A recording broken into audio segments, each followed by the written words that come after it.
Christians, I had a post where a person questioned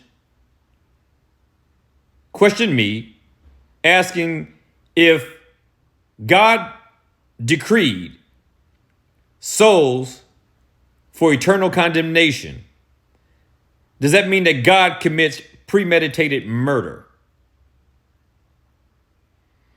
And I pointed out from Hebrews 9, verse 27, where it says that all men are appointed by God to die. And then after that, judgment.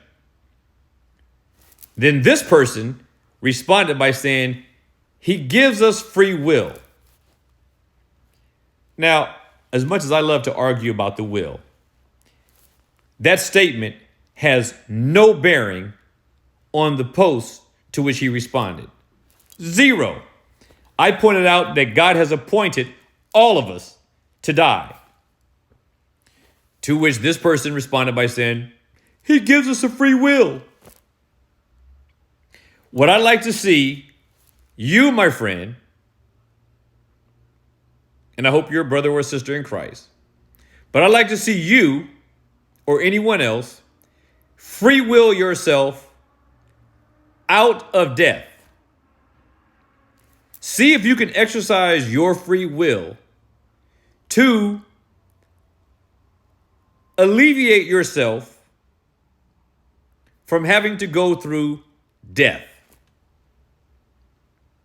And secondly,